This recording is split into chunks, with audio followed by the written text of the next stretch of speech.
Okay guys, so this talk which is pretty much similar to what we did for NSPM as well as for the Jaffna University um, last month, right? So some of the slides I will be kind of like skipping, just bear with me. Let's have a look at a simple video that what people talk about the last time they uninstalled their mobile app.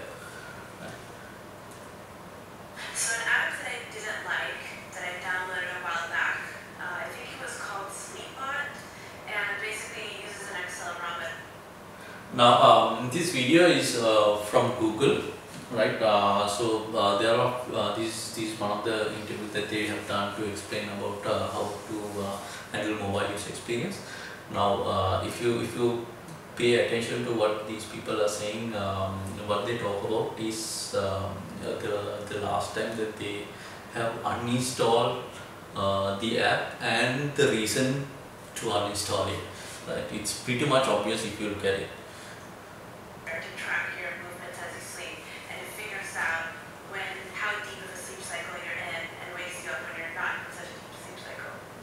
It wasn't very reliable. The way it works is that you say you want to wake up, let's say at 6:30, and it'll either wake you up to 15 minutes before or up to 15 minutes after. That didn't always happen. It could have been an hour, 2 hours, or it would just never ring. It's not a good idea when you have a job. So last app I remember uninstalling, I think was called. Why it keeps happening is because that we engineers, we always like to kind of when we have an idea, we like to jumpstart coding it, right? So designers on the other end, that they like to kind of like, when you have an idea, they just like to kind of start designing it, pull out Photoshop or whatever the design tool, and then start mocking the screens and all. The obvious mistake as we starters do is that we are not validating our idea. That's the problem, right? When it comes to mobile, the problem is that it's kind of like less forgiving if you compare with the web applications. Why? Because if somebody is kind of like uninstall your application, it's pretty much like that person will never come back and install your application again, right? The moral of the story is that if no one wants to kind of like download your app, that means no one else will also download your app. So when we are talking about ideas, you have to think big, but you need to start small. The thing is, the most important thing is that you have to move faster and learn faster, so that if you are going to fail, you can fail faster, right? And then you can move into your next experiment or hypothesis and get it validated or invalidated, right? So in this way, you will save your capital, right? Capital, whatever the investment that is there, you will be able to save it, so that if your idea is a failure, then you still have money to move into the other startup idea. Whatever the stuff that we do, if people are not using it, then it will pile up as a financial debt, right? To minimize that, we could actually follow something like what Eric Ries explains in his lean startup book, which is called the feedback loop.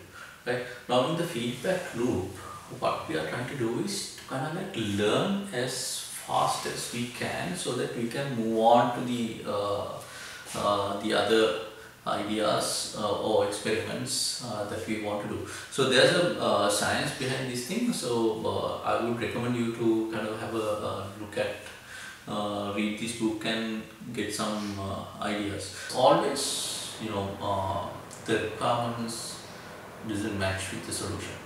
Now this is what we call the putting everything into a leap of faith assumption, and we have like three kind of assumptions here. One is called that we assume there's a problem. Right? The second thing is that we assume that we know the solution. The third thing is that we assume that we can solve it, right?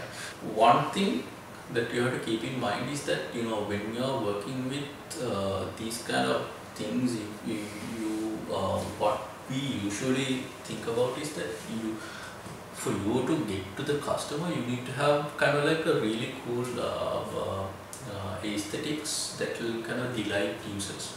The problem with that is when you show it, people will start giving you feedback about the UI, how the look and feel. You know, I don't like this icon is misleading, this font I cannot read, you know, this color is kind of like, you know, very girlish. You know, those are the kind of people that you might probably get, but that is not actually what you need.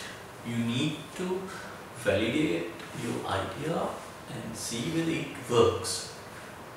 Usually what we do is we do an MVP, right? And then we go to the focus group, or, you know, pick few people, and then we demonstrate and see what they have to say. Right now, there are so many ways that you could do MVPs. I'm not going to talk about all that. I will talk about few of the cool ways that we tried out. Right. Now, pay attention to this video, because this video is one of the MVPs that we tried out with one of our clients. Right. I've taken this video from one of the sites available at Kinotopia tutorials. This is exactly what we also tried out, and we got like really good feedback by doing this thing. I'm setting up different controls and different buttons here, and this appointment hunting application. Now, if you look at this video, you will notice that, okay, this app is not a kind of like a complete one, right? You can see that the images are just placeholders, and there are the texts that are pretty much like Greek, gibberish. It doesn't have any meaning, but you can see that the interaction works. You know, when you tap here and there, it responds to you. So you can actually validate and see with end users or potential customers to see what they have to say about this app. We usually try landing pages before we even think about, you know, implementing this thing, just to see whether people are interested enough to give their email address. Right? When we were thinking about Meetups, which is one of the startups that I've been involved, what we did was that we created a landing page. We took a domain, and then we hosted it there, and then what we did was that we registered our landing page on a beta list. So what beta list does, basically it will just distribute all the landing pages that are there to the followers that they have. So then you can see whether people are kind of like, you know, interested by getting registered with your startup. Right. This is pretty much good for early adopters, because they are the one who's gonna, you know, talk about your startup once you get on board. Audience building is one of the coolest thing to do to make you look like an expert. Right. You know, when I was involved with one of my projects, we had a challenge. The first challenge was kind of like a pilot thing for a couple of weeks. What we had to do was to basically build a small fake application so that the CTO could go to a developer conference and you know, talk about that idea. There are like three things that I could think about why he did that. One is basically it's a really good audience to pitch your startup idea and see whether people are interested. Right? The second thing is that you will look like an expert in the audience. So they'll start, you know, engage with you to talk about their problems and things like that once you pitch. The third thing is that it was a brilliant timing, because you will not get that kind of audience again maybe in the next year. So that's another way to do it. One of the MVPs that we spoke about is single featured MVPs. This you could try it out to validate one of your killer features. Right? Google is a pretty awesome example. Dropbox is also a pretty good example. We tried out single featured MVPs when we were doing Yeetup. In Yeetup, we had two features that we wanted to validate. So what we did was that we built two MVPs, single featured MVPs, one for the audience and one for the presenters. Visa Boss is another cool way to try it out. Is basically, you know,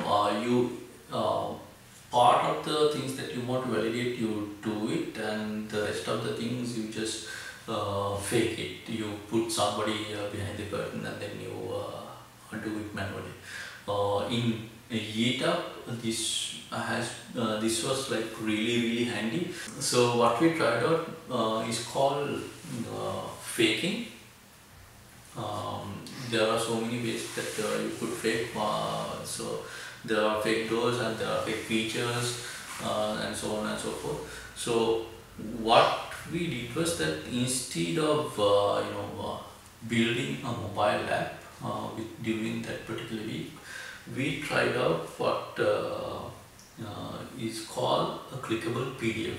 So we pulled out PowerPoint presentations and we mock all these screens. So these are some of the screens that we actually tried out.